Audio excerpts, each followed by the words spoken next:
Yo les amis, j'espère que vous allez bien. On se retrouve du coup dans une nouvelle vidéo, analyser nos trades, voir un peu si les trades qu'on avait pris et les analyses qu'on avait faites ont été respectées. On va toujours commencer par le DXY. La première chose qu'on peut remarquer, c'est que le marché, il a respecté notre vision, c'est-à-dire qu'il est venu combler cette inefficience et ce gap. Je suis très content. Et ensuite, on voit que là, mardi, mercredi, il a accéléré. Il est venu, euh, il est venu combler cet order block en weekly. On voit qu'il vient avec deux mèches, deux bougies de réjection. Et là, on voit que le marché redescend à la baisse. C'est propre. Moi, j'aimerais voir du coup que le marché vienne liquider toute cette trendline. Ok. J'aimerais voir du coup une belle baisse. On verra bien. Mais en tout cas, là, la vision, elle a été complètement respectée. Je suis bien content. On voit très bien que le marché ici vient combler tout ce gap.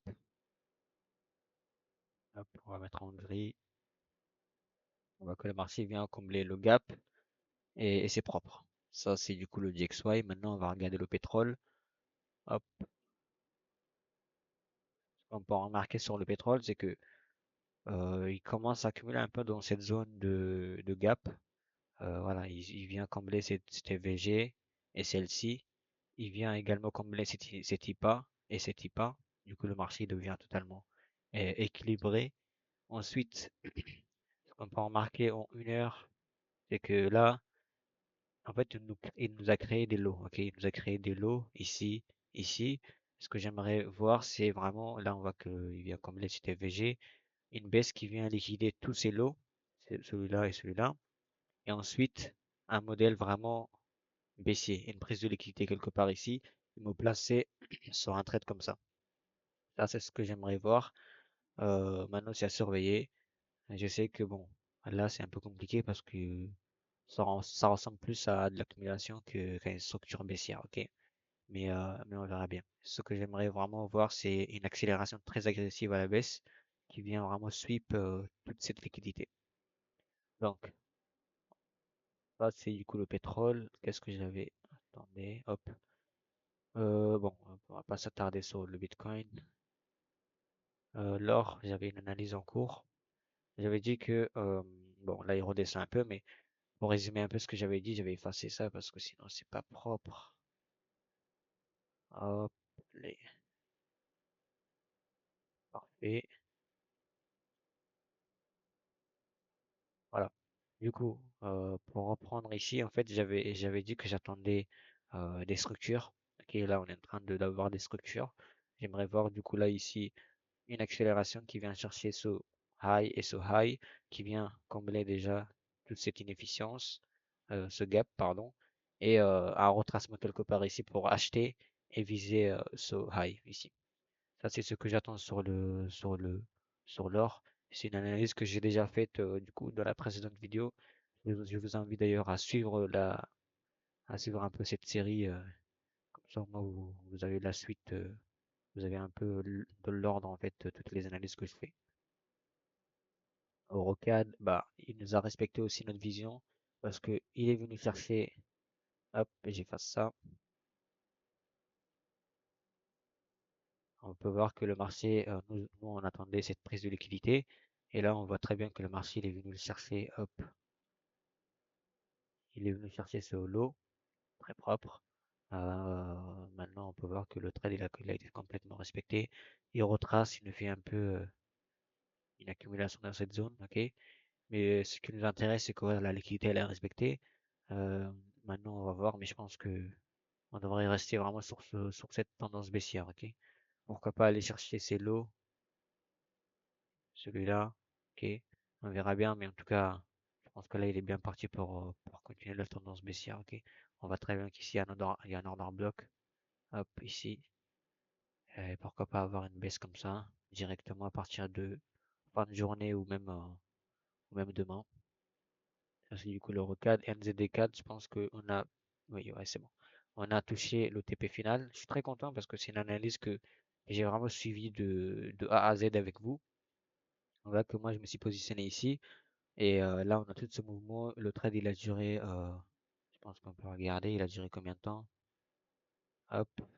Le trade, il a duré une semaine, 7 jours. Voilà. Et on peut remarquer que voilà, il a respecté la vision. Il est venu chercher ce lot.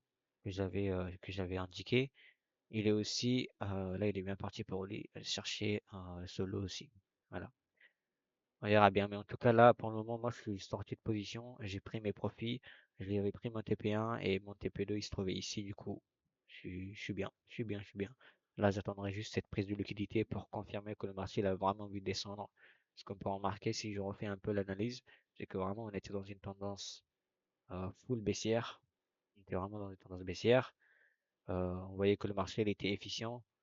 Et on voyait que toute cette baisse, en fait, ça traduit tout simplement, en fait, le déséquilibre entre les acheteurs et les vendeurs. Il y avait plus de vendeurs que d'acheteurs. On peut remarquer qu'après cette prise de liquidité, le marché nous fait une accélération. Il nous laisse tout ce gap, ok? Il laisse cet EVG, ce gap, et cette inefficience, ok? Si là, du coup, je le retrace, on peut voir que là, on va le tracer comme ça. On avait ici cet IPA qui l'a comblé. On avait aussi toute cette inefficience qui devait venir combler. Qu'il a comblé. Et tout ça, ça se traduit en fait par une tendance baissière, tout simplement. On voit que le marché descend pour combler tout ça. Une fois qu'il a comblé, il nous fait un modèle de vente, pardon. Il réagit sur notre Fibonacci, sur l'order block et sur le gap, sur l'inefficience. Et là, il continue vraiment sa tendance baissière, quoi. Ça, c'est du coup NZD-CAD. Euro GPP.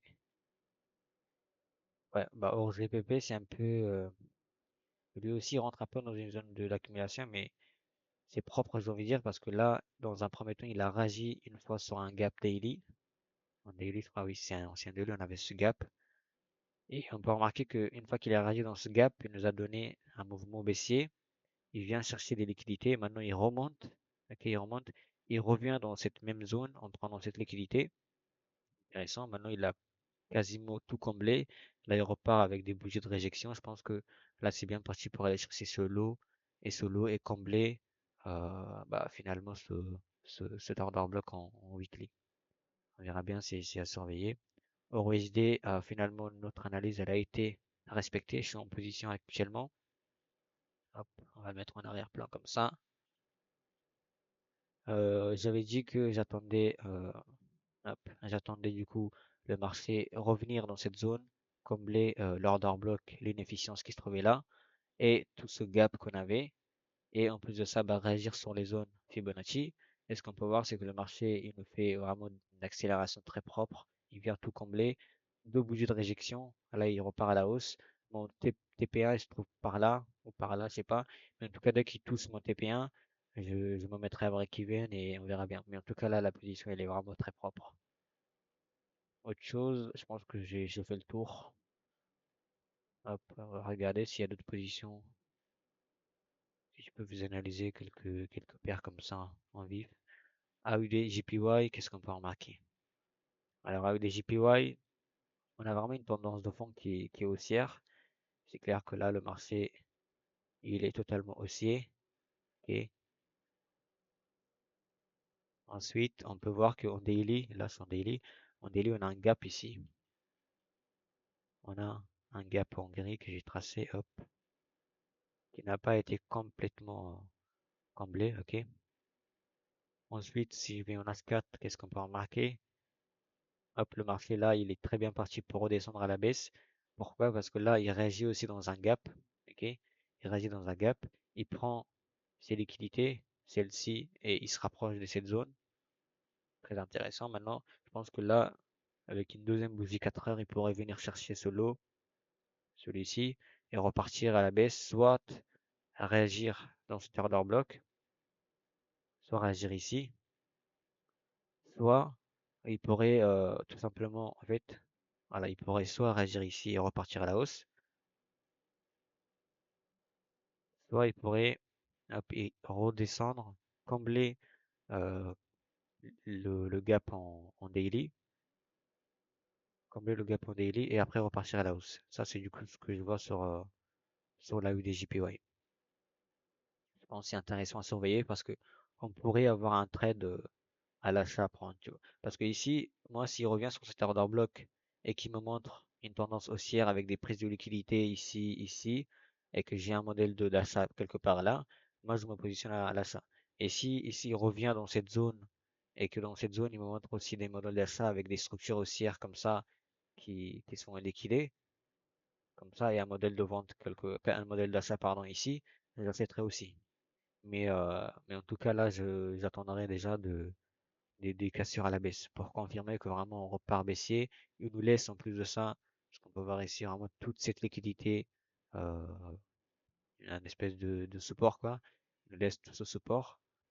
Hop, on va le mettre en bleu comme ça. Il nous laisse tout ce support et je pense que là, il peut repartir à la baisse.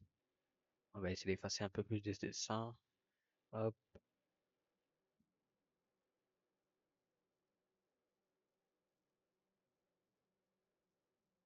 ouais, c'est bon.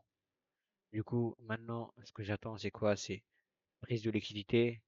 Soit il réagit ici, il repart à la hausse, soit il revient même là et il repart à la hausse avec un modèle d'achat pour aller chercher ses liquidités et prendre cette liquidité, ce high externe pour continuer la tendance haussière. Voilà, ça c'est ce que j'attends sur la UDJPY. Petite analyse rapide. On est le 31, demain c'est le nouvel an. Je fais cette vidéo, voilà, histoire de garder un peu le rythme. Du coup, je vous souhaite vraiment une bonne année d'avance et voilà. Faites gaffe à vous et reprenez le trading le 5. Mais je pense que il y en a beaucoup qui me disaient mois de décembre, c'était pas ouf parce qu'il n'y avait pas beaucoup de volume sur les marchés, qu'il n'y avait pas beaucoup d'opportunités. Moi, c'est pas quelque chose que j'ai remarqué. Personnellement, avec ma stratégie, j'ai vu que le mois de décembre, c'était pas si mal que ça. Euh, je pense que je ferai une vidéo pour montrer un peu les performances que j'ai faites avec, avec ce mois-ci, mais je pense qu'il y en a beaucoup qui n'ont pas tradé, qui n'ont même pas essayé avec leur stratégie, alors que ça aurait pu être un bon mois. Enfin bref, euh, ça c'était un peu un débrief un peu sur mes trades. Je ferai d'autres vidéos certainement, et, euh, et voilà, je vous souhaite une bonne soirée et je vous tiens au courant pour les prochaines analyses.